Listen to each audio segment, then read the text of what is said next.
el tema de la iglesia que también pues nos está inquietando mucho estos días, aparte de lo que está sucediendo en Israel. Y es el tema de la iglesia, ¿no? Y los comentarios sobre este sínodo, sínodo muy raro, muy extraño, que ha comenzado en esta semana pasada en Roma. Y es rara, es extraño, porque si bien pues es el sínodo número 16, es la primera vez en la que primeramente el tema, es decir, el tema es hablar de una reconstitución de la iglesia, un cambio de estructura de la iglesia, en el cual, como dijo Francisco, ya no estará una pirámide en donde el Papa está arriba, después los obispos, la jerarquía, y abajo los fieles, sino que ahora es una pirámide invertida, en donde arriba estarán los fieles, sobre todo aquellos que pertenecen a grupos, como él llama, marginados o rechazados o excluidos, básicamente pues los grupos que siguen la doctrina, la filosofía, eh, eh, pues marxista de la New Age, los que siguen también la nueva ideología de género, los que están tratando de que se rehaga el matrimonio y pueda ser bendecido el matrimonio homosexual en la iglesia, y que mujeres accedan al sacerdocio, que desaparezca el celibato, en fin, estos grupos que básicamente son grupos europeos, hay que decirlo, porque la Iglesia Católica en otros países en donde hay persecución, sobre todo en China, en África, no piensan en ninguna de estas cosas, sino todo lo contrario. Entonces son grupos, pero son grupos sobre todo alemanes, que se han hecho del control de este sínodo, ¿no? Y es por eso, pues ya sabemos que van promoviendo toda esta cuestión, que no es necesario esperar que haya alguien declarando que hay un cisma. Primero porque el cisma, es decir, es la división entre quienes quieren impulsar cambio de la iglesia y quienes quieren mantener la tradición, el magisterio auténtico y el evangelio, pues solo se han ido dividiendo. Y lo que sí es de esperar es que esto se va a ir acentuando. ¿Por qué? Porque el sínodo no acaba en este mes de octubre. El sínodo va de octubre de este año a octubre desde 2024. Entonces, no es de esperar que el Papa publique un documento final, sino que más bien se va a dar inicio a que los episcopados empiecen a enfrentarse entre sí durante todo un año, que es el año que viene, y a confundir a los fieles porque no saben, pues, si sí es bueno lo que proponen estos o no está bien, o si es pecado, o si no es, o si ya la iglesia cambió y si se puede cambiar la moral y la doctrina de la iglesia.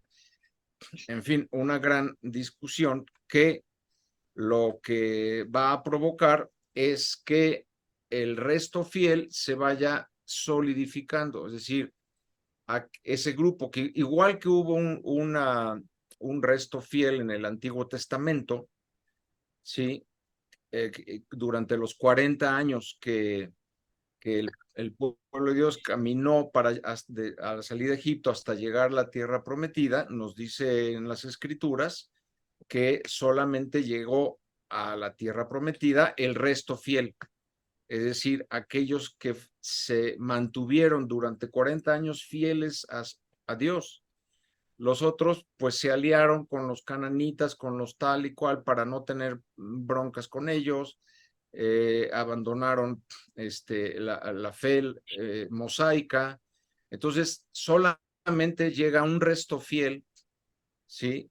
A la tierra prometida. Pues lo mismo ahora, es decir, a la parucía, por decir, o más bien al rapto de los fieles, irá llegando solamente un grupo que podemos llamar también la, la, la, el resto fiel, que es el que va a mantener la fe. Y aquí pues hay que pensar no en grupos grandes, sino más bien en grupos pequeños. Pensemos lo que sucedió en la época del inicios del cuarto siglo, cuando la herejía del arrianismo penetró en toda la iglesia. Y prácticamente el 98% de los obispos cayeron en la herejía arriana, incluso el Papa.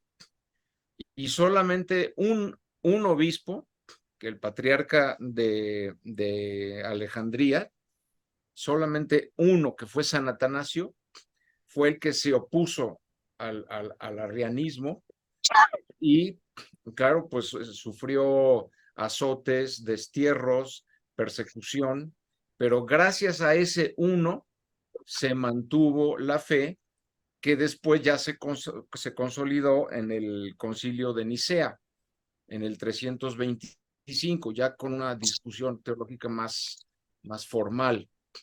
Y se le dio la razón a San Atanasio, a este pobre que había sido perseguido. Lo mismo dijo Juan Pablo II, aunque volvamos a ser 12 otra vez, pero que seamos 12 fieles al Evangelio de Cristo y a todo lo que ha sido el magisterio auténtico de la Iglesia. Entonces, este resto fiel es el que se va formando, se va solidificando después del segundo Pentecostés, sobre todo, aunque hoy día ya existe y ya sabemos que hay estos grupos en donde se está conservando la fe, pero pues va a venir un tiempo de mayor distinción, por no llamarle separación o cisma, ¿no? Pero eso es lo que va a suceder a lo largo del próximo año en la iglesia, a partir de que los episcopados, que es lo que están haciendo este mes, están poniendo sobre la mesa las conclusiones a las que llegaron durante 2 años que llevan disque consultando a las bases. A mí no me consultaron nunca, no sé a ustedes si les habrán consultado algo sobre lo que opinan de la iglesia, ¿no? Y baste decir que además la sinodalidad es una herejía que ya había sido condenada en el concilio de Calcedonia, pero en esa época se le llamaba la colegialidad o el conciliarismo, y que consiste en que los episcopados tienen la misma autoridad que el Papa y pueden decidir, así lo dijo Francisco, lo que quiera cada episcopado en doctrina y en liturgia. Entonces, se vuelve a dar esta herejía nuevamente dentro de la iglesia, por lo cual, pues no es bueno esperar nada positivo de este sínodo. Muchos preguntan, ¿y esto lo promueve Francisco o está en contra o qué? Pues permíteme decirte que hay toda la evidencia de que Francisco está promoviendo todas estas herejías por debajo del agua. Puede ser que en público diga, no, yo estoy en contra de la bendición de en la iglesia, y sin embargo se sabe, por las noticias que vienen de gente que hay en el Vaticano, contactos que tenemos y que muchos de ustedes tienen, pues de que él por abajo del agua está promoviendo todo esto, ¿no? O sea, cínicamente, con perdón de decirlo. Y aquí pues no es por juzgar a la persona, porque solamente Dios juzga a las personas. Pero sí tenemos los cristianos, los católicos, por el derecho canónico, el derecho y el deber de denunciar cuando en nuestra jerarquía se da alguna herejía o alguna desviación. Tenemos ese derecho y ese deber sin juzgar a la persona. Entonces, pues eso es lo que está pasando y lo que va a suceder. Pues va a acabar siendo una confusión total. Un papa, viene aquí la pregunta que también ponen algunos, ¿un papa puede ser hereje? ¿Sí? Y la respuesta, que si abrimos los libros de la historia de la iglesia, pues podemos aseverar que sí, un papa puede ser hereje. Y el primer papa en ser hereje fue San Pedro. O sea, simplemente porque se le ocurrió decir que a los paganos convertidos al cristianismo había que imponerles la circuncisión, hasta que llega San Pablo y le dice, oye, compañero, ven acá, o sea, estás mal, ¿sí? Estás mal porque Dios no quiere que les impongas a los paganos más cargas de las que ya les estamos poniendo, o sea, los 10 mandamientos. Y, y ese es el primer concilio, el de Jerusalén. Y luego tenemos un caso pues mucho más clamoroso, que es el de Honorio I, porque Honorio I en el siglo VII escribe varias cartas al patriarca de Alejandría, que era el obispo Sergio, y en esas cartas el Papa Honorio se ve claramente cómo defiende el monotelismo, o por lo menos no obedece, no acata la indicación de que venía ya de concilios anteriores de condenar el monofisismo y monotelismo. En resumen, pues el monotelismo decía que Jesús solamente tenía una voluntad. ¿Por qué? Porque era Dios y por todo tanto, pues tenía la voluntad de Dios, única, del Padre. Y eso es, después se aclara que es una herejía, porque Jesús tenía dos voluntades, la divina y la humana. Y como lo vemos claramente en el huerto de Getsemaní, cuando le dice, Padre, si es posible, quita de mí este cáliz, pero no se haga mi voluntad, sino la tuya. Ahí se ve claramente las dos voluntades que había en Jesús. Él podía perfectamente haber salido corriendo y evitar la cruz. Y le está pidiendo a su padre que le quite la cruz.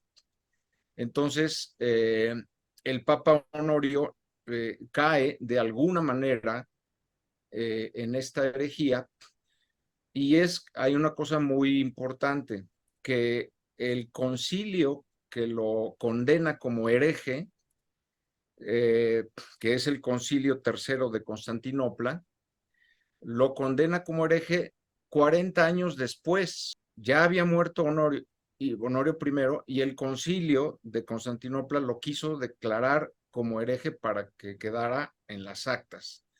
Después, como seguía todavía la discusión, el concilio general, todos son concilios generales, ecuménicos. El cuarto de Constantinopla, el séptimo y el octavo concilio de Constantinopla lo vuelven a declarar hereje. Y no solo, sino que además después, cuando llega el Papa León II, pide a todos los obispos que firmen un documento. Todos los obispos que había en esa época, deben haber sido 100, 120, firman una carta en donde todos están aseverando que el Papa Honorio I fue un hereje, y la carta se la meten en su tumba. Entonces, pero que aquí hay algo muy importante. Los concilios que lo condenaron como hereje, ninguno Ninguno dijo que por haber sido hereje dejó de ser papa.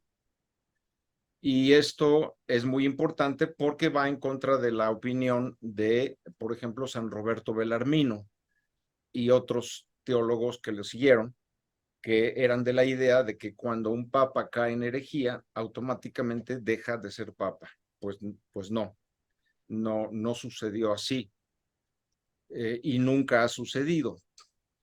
Aparte de que cuando viene el Concilio Vaticano I, precisamente hablando de la infalibilidad de la Iglesia, ponen tal cantidad de condiciones para nombrar a un papa como hereje, como es el que lo haya declarado esa herejía de una manera formal ex cátedra, repetidamente, y que haya muerto en esa herejía.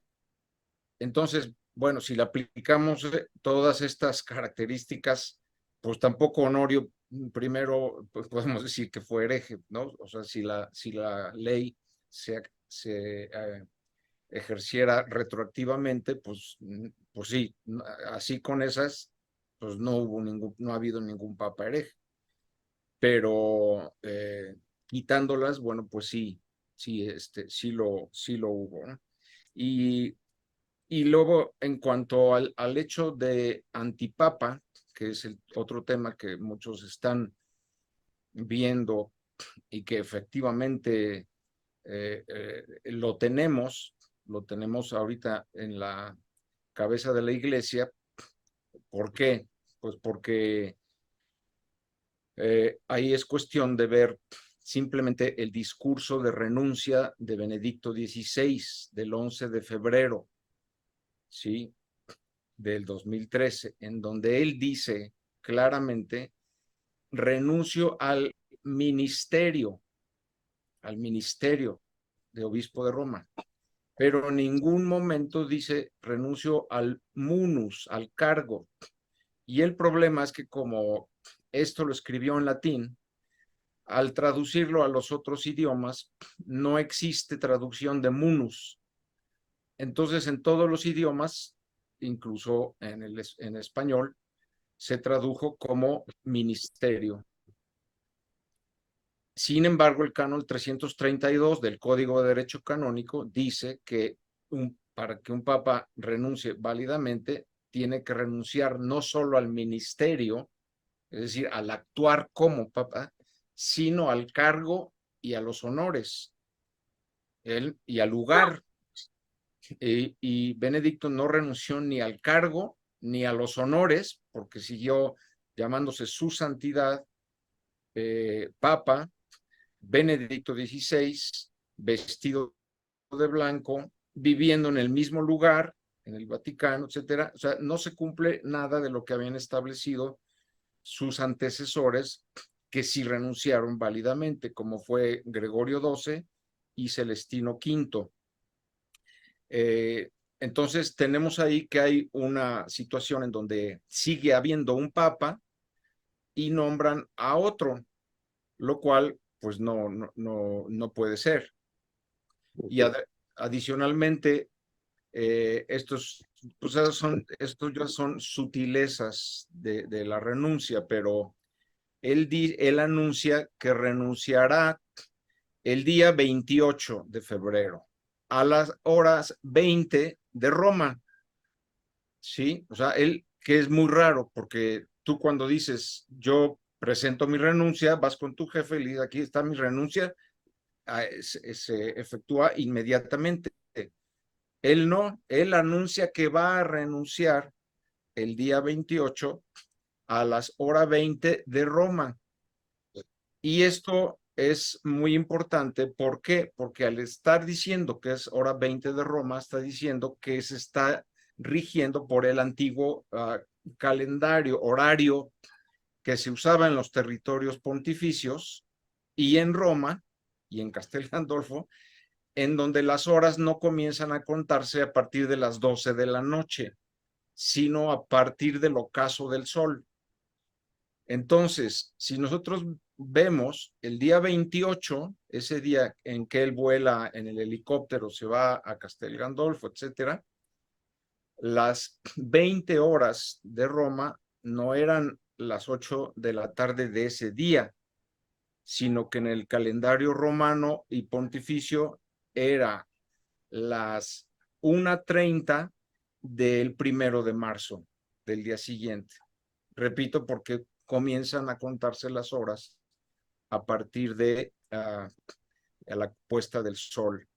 Tanto así que en el discurso que él da en el balcón desde ahí en Castel Gandolfo, les dice que el día, el día de hoy es distinto a los demás. Pues distinto porque se estaba rigiendo por otro horario. Y entonces, él sabe que el comunicado de prensa de la sala Stampa del Vaticano, el comunicado de prensa, se publica todos los días entre la 1 y las 2 de la tarde. Entonces, muy astutamente, justamente a la 1 es cuando el cardenal Angelo Sodano, que era el decano de los cardenales, publica en la Gaceta de la sala de prensa que el Papa, que ya no hay, la sede de Pedro está desocupada y por tanto convoco a un cónclave para elegir a un sucesor. Cuando él está diciendo esto, el Papa Benedicto estaba todavía vivo y siguió siendo Papa hasta la 1:30. Es decir, que el cónclave que se convoca a la 1 es inválido, porque todavía la sede de Pedro estaba ocupada. Entonces, con esto de la hora Viginti, la hora 20, lo que provocó es un golpe de Estado en su contra, por lo cual no tuvimos nunca a un papa resignatario, sino a un papa impedido. Y por eso se recluye como papa impedido en esa clausura en Roma, ¿sí? Entonces, nunca dejó de serlo, nunca dejó de ser el papa porque era un papa impedido y porque no renunció al munus. Adicionalmente, hay otra prueba que es muy simpática, y es que en una entrevista que le hace Peter Sewald, que es su biógrafo, ¿no? El que le hizo todos los libros de su vida, en ese libro, cuando le está preguntando sobre la renuncia, dice, sí, yo renuncié igual que el último papa que renunció hace 1000 años, cuando en realidad eso pues es una mentira, porque el último papa que renunció fue precisamente el que yo decía, Gregorio XII, y esa renuncia pues fue 580 años antes, ¿sí? La renuncia fue de Gregorio XII fue en el 1415, 598 años antes. ¿Por qué le dijo Benedicto a Peter Seward que estaba renunciando como el último papa que renunció hace 1000 años? Pues si nos vamos a la historia, el papa que renunció 1000 años antes, es decir, en el 1013, es Benedicto VIII, el cual también renunció nada más al ministerium, pero no al munus. ¿Por qué? Porque se peleó con el emperador y entonces para dirimir las broncas que traía, tuvo que abandonar Roma y se fue, dejó su ministerio como papa, pero, no, pero siguió conservando el munus. Tanto así que se solucionan ya los problemas con el emperador y regresa a Roma para seguir siendo Roma. Entonces, es muy significativo que le esté diciendo a Peter Seward, yo renuncié igual que el último papa hace 1000 años, porque los otros dos que renunciaron después de eso, no renunciaron al munus. Bueno, Esto trae muchas consecuencias canónicas que aquí no quiero detenerme, pero bueno, basta decir que no hay que tener tampoco un gran escándalo, porque en la historia de la iglesia, simplemente como numeralia, en la historia de la iglesia han habido 38 antipapas, ¿sí? ¿Qué es un antipapa? Pues es alguien que toma la sede de Pedro, se adueña de la sede de Pedro, pero con una irregularidad en su elección. También hay que señalar que el primer antipapa fue santo, ¿sí? Que es San Hipólito de Roma. Y ese antipapa reinó 18 años. Otra numeralia, la iglesia, o sea, de estos 38 antipapas que han gobernado la iglesia, el que más tiempo ha reinado ha sido Benedicto XIII, que reinó 29 años como antipapa, del 1394 a 1423. Sí, y luego sucede algo muy interesante, ¿no? Siempre que hay un antipapa, cuando muere, el siguiente es también antipapa, porque obviamente los cardenales que nombró son inválidos. Entonces, a la muerte de San Hipólito de Roma, por ejemplo, que fue el primer papa, fue santo, le siguió otro antipapa, que es Novaciano, y así se abre una cadena de antipapas. En contra está el verdadero papa, que fue Calixto. Cuando muere Calixto se nombra a un papa válido, que fue Urbano. Muere Urbano, se nombra Ponciano, y así, o sea, siempre se abre esa línea hasta que pasan muchos años y pues llega un momento en que la iglesia se da cuenta de que, a ver, uno de los dos tiene que ser antipapa. Lo mismo pasó con Honorio II, pero esto es muy importante, porque Honorio II, que tenía pues una pelea con los cardenales, que ya en esa época, pues todas las familias italianas querían tener a un hijo, a un vástago, a un familiar como papa. eh, Honorio, sin decirle nada a los cardenales adversarios, como dice Andrés Manuel, no enemigos, sino adversarios, no les dice nada, y Honorio II, con el poder que tiene el Papa, que es total, jurídico, legislativo y ejecutivo, Honorio II reúne a 8 obispos y los nombra sus electores, ¿ok? 8 obispos, ni siquiera cardenales, y los reúne y por escrito les deja dicho: ustedes 8 son mis electores cuando yo muera.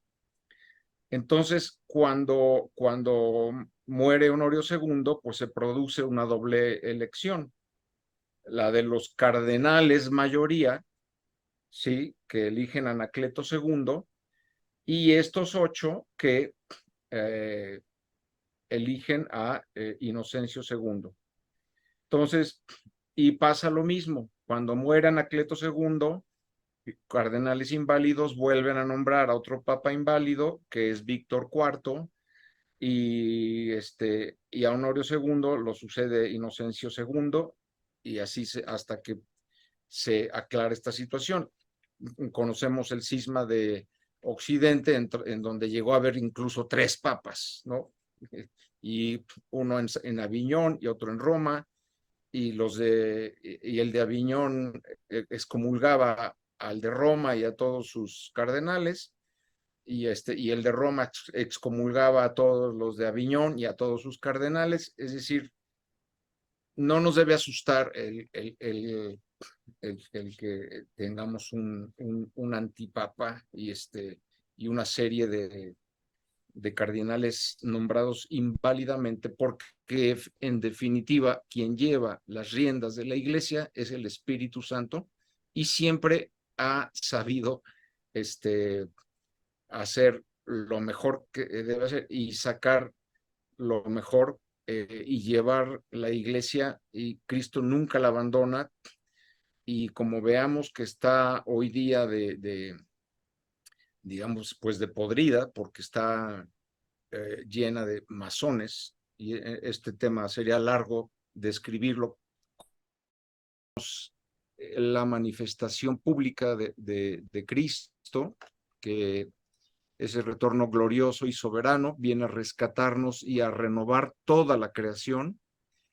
¿Dónde sucederá? Esto es importante, por eso el retorno de Cristo es físico, viene a rescatarnos y renovarlo todo. Sucederá en el valle de Armagedón, que está al norte de Israel, como fin de esta batalla al final de los 7 años de la Gran Tribulación, en donde ya se han decantado los países que siguen al anticristo, porque llega a ser un seguimiento político, geopolítico, y hay otros países que no, que están de parte de Dios, ¿sí? Y entonces llega a haber un enfrentamiento de varias batallas. La última batalla que se da en el norte de Israel, en Armagedón, es en ese momento cuando está el anticristo a punto de destruir Jerusalén, cuando él baja, dice San Juan, que en un caballo blanco y con una espada, seguido de todos sus ejércitos, también a caballo, dice, de santos de toda la historia y de todos sus ángeles, a librar esta batalla, atar, dice San Juan, al anticristo y al falso profeta, y mandarlos a donde deben de estar para que dejen de molestar a la humanidad durante 1000 años. Después de la tribulación de aquellos días, aquí está la cita, veréis al Hijo del Hombre venir sobre las nubes con gran poder y gloria. Ese mismo Jesús que habéis visto subir a los cielos, así vendrá, como le habéis visto ascender. Restaurar la creación y elevar la naturaleza humana en su integridad. Es decir, la naturaleza humana ha recuperado ya la gracia, la vida espiritual, pero no los dones preternaturales que tenían Adán y Eva. Bueno, ahora por esta gracia de la parucía las volvemos a recuperar. Hay una transformación esencial. ¿Por qué se llama últimos tiempos a los que vivimos a partir del 1948? Pues porque así le llamaron los profetas, ¿sí? El tiempo de los gentiles, que va del rechazo del Mesías hasta la gran tribulación, la parucía, para dar inicio a los tiempos del reino, que van de la parucía hasta el fin del mundo.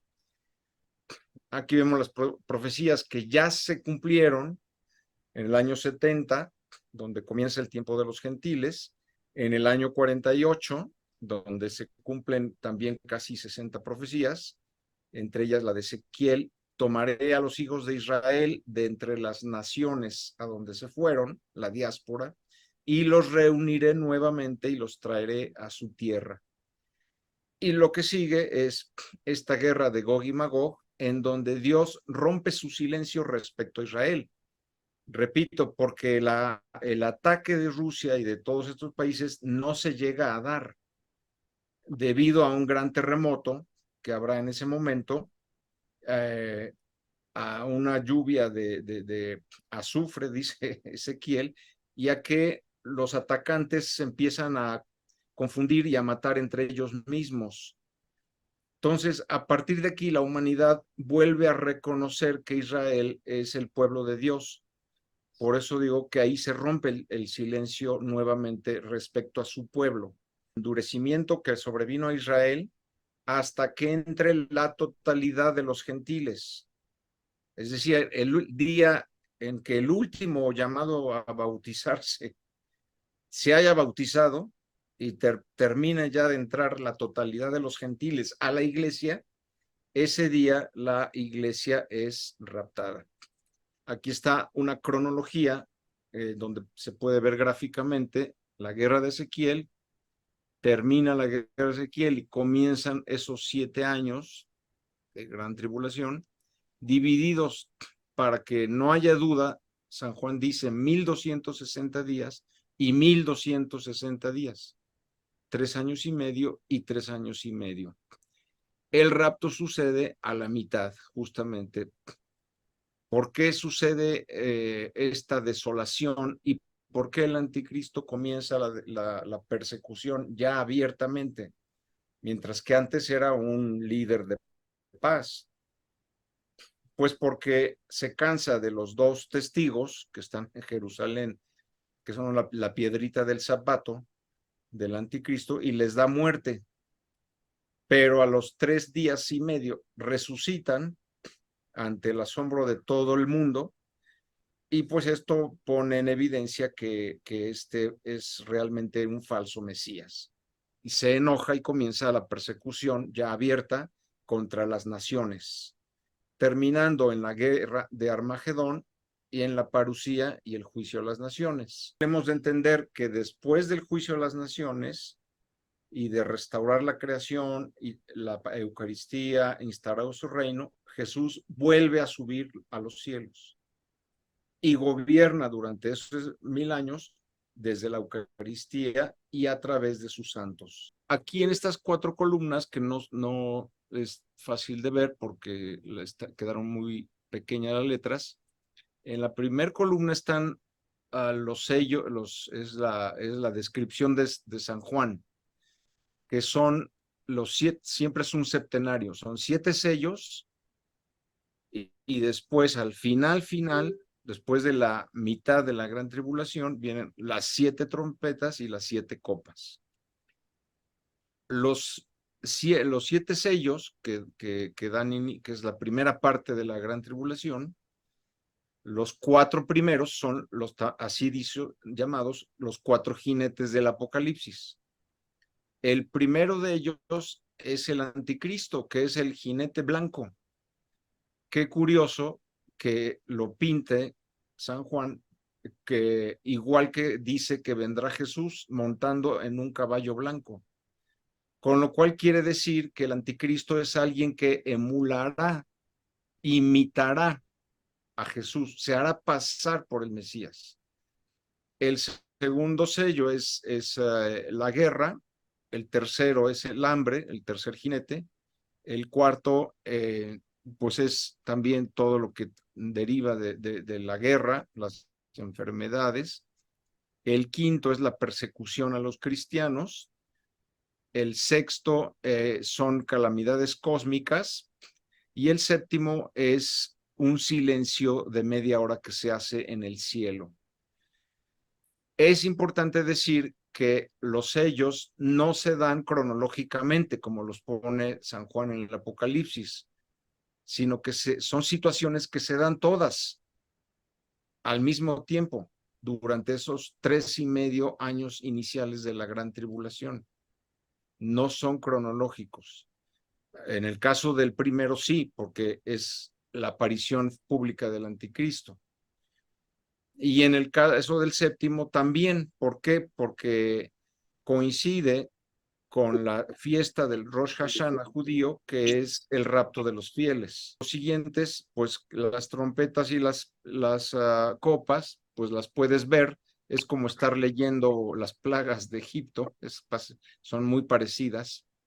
La segunda columna puse yo las citas de los evangelios sinópticos. Las fiestas judías nos hablan también del tiempo en el que estamos viviendo. De las fiestas judías que Moisés, digamos, vienen desde la época de Moisés, son 7. 4 se celebran en la primavera y 3 se celebran en el otoño. Las 4 primeras fiestas judías ya fueron sublimadas por Jesucristo.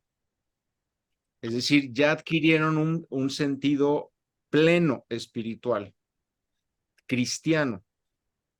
Concretamente, la Pesha se celebra el día 13 de Nisan. Nisan viene a ser abril, aunque es movible, pues se celebró con la última cena el día de la Pascua. La siguiente fiesta judía, que es al día siguiente, el 14 de Nisan, es la fiesta de Matzot, que es la fiesta de los panes ácimos, cuando precisamente se comían el pan sin levadura. Esa fiesta la sublimó Jesucristo justamente con su muerte en cruz el Viernes Santo. La fiesta siguiente es la fiesta de Bikurim, que se celebra al día siguiente, el 15 de Nisan, que es la fiesta de los primeros frutos. Esa la sublimó Jesucristo con el entierro, con su entierro, el sábado santo. Y la que sigue, la fiesta de Shavuot, perdón, el Bikurim, primeros frutos es el domingo, el día de la resurrección. Y la que sigue es Shavuot, que se celebra el 6 de Sivan, que se celebra 50 días después de Bikurim, es decir, 50 días después de la resurrección, y que Cristo la sublima enviando el Espíritu Santo.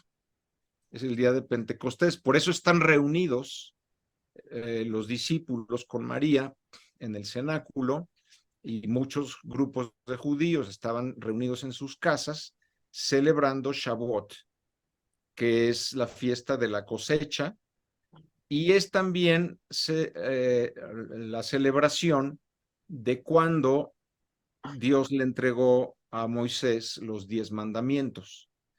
Entonces, espiritualmente, pues llama la atención como ahora ya no son 10, es la ley que entregó Moisés, sino que ahora es que viene el Espíritu Santo y es la nueva ley, la ley del amor.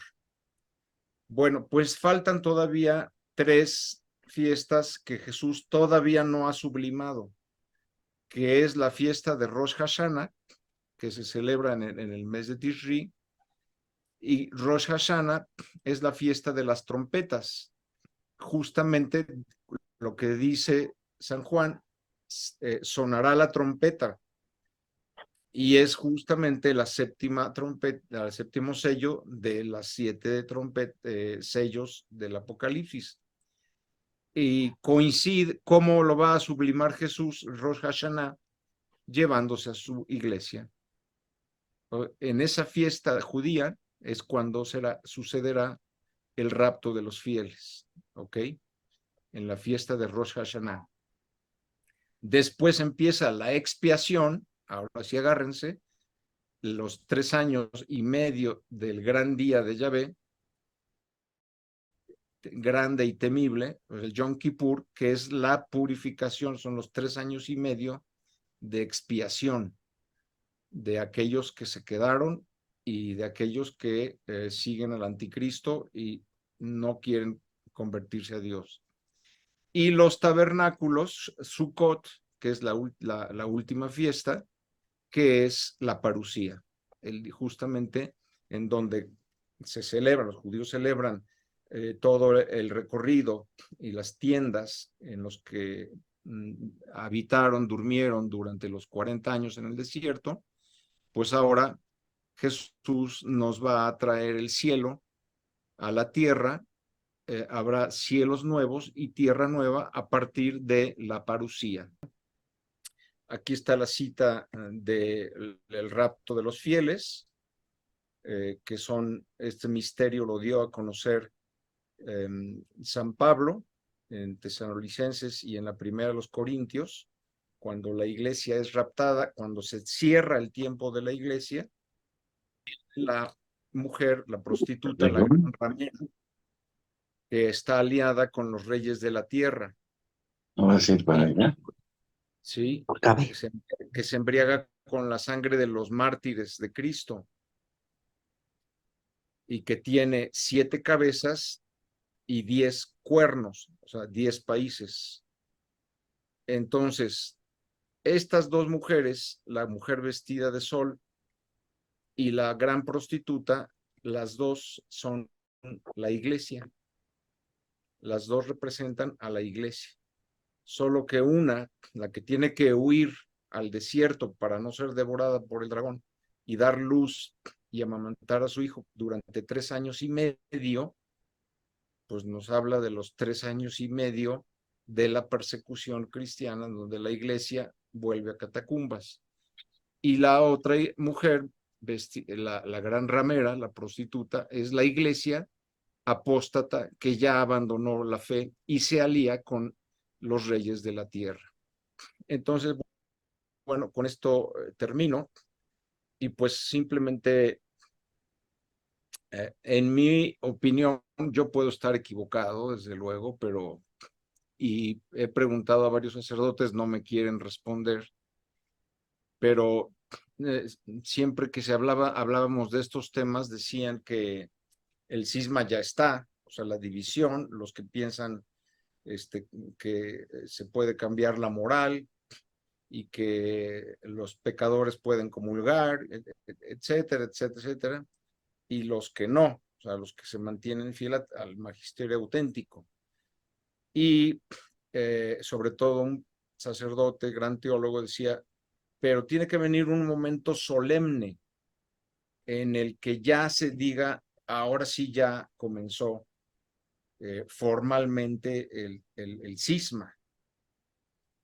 Para mí, este momento sucedió ya con la declaración del arzobispo Carlo María Viganò, que es, bueno, es un tratado que es importante leer, en el que no solamente le llama a Francisco antipapa, sino que le llama enemigo de la iglesia.